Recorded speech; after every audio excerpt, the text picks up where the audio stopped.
fireplace faintly lighted the room. He moved closer to the bed. A man and a woman lay fast asleep. The man was strikingly handsome, the woman a classic beauty, both in their early 30s.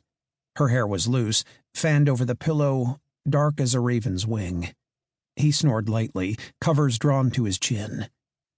In the glow of the fireplace, Richter's features were hard and angular.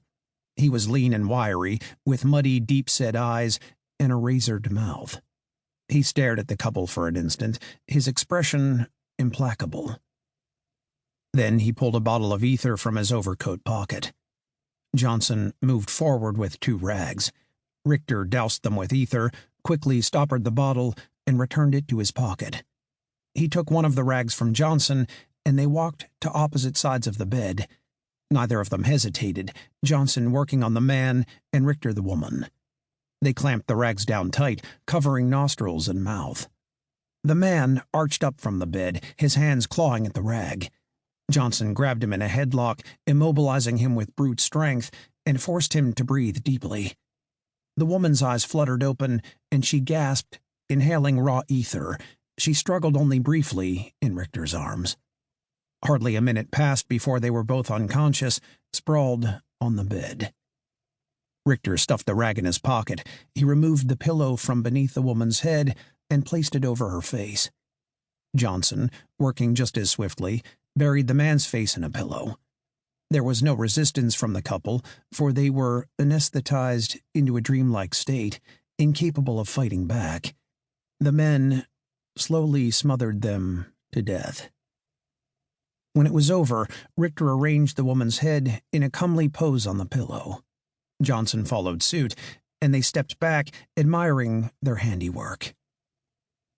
"Well now," Richter said with a note of pride.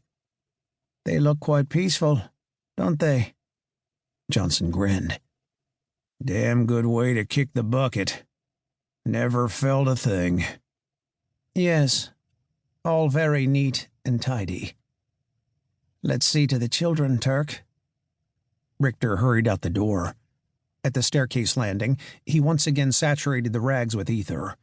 Then they separated, Johnson moving to the bedroom on the right and Richter proceeding along the hallway. Some moments later they returned, each of them carrying a child bundled in a blanket. Richter gave Johnson a sharp look. "Everything all right?"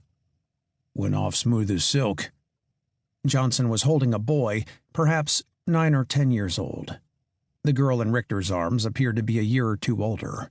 She was a mirror image of her mother, just as the boy favored his father. They were both unconscious, breathing evenly. "Time to go," Richter said, darting a glance at the other bedroom door. "Take it easy on the stairs." Johnson trailed him down the staircase. They moved quietly through the foyer, just as the grandfather clock chimed the half-hour. Richter paused outside the house, juggling the girl with one arm, and locked the door. The snow was heavier now. Thick white flakes swirling across Gramercy Park. They turned up street toward the waiting carriage. One at a time, the children were loaded into the cab. Richter was the last to clamber aboard, signaling the driver to move out. The horses lurched into motion, heads bowed against the squalling snow. The carriage rounded the corner at the far end of Gramercy Park. "What a night," Johnson said, motioning to the huddled forms of the children. "Who are these kids, anyhow?" "Augustus and Catherine." "They got last names?" Richter permitted himself a thin smile. "Not anymore." The carriage trundled off toward the Lower East Side. Manhattan was an island. Some 2 miles by 15 miles in mass, it was connected to the outside world by railroad bridges along the northern shoreline. The only other outlets were ferries that plied the Hudson River. The settled part of the island, more commonly called New York City, was a 5-mile stretch at the southern tip of Manhattan. With the population topping 1 million, there were 100,000 people for every square mile, a teeming cauldron of humanity. Worldly men called it the Baghdad of North America. Delancey Street was located in the heart of the Lower East Side.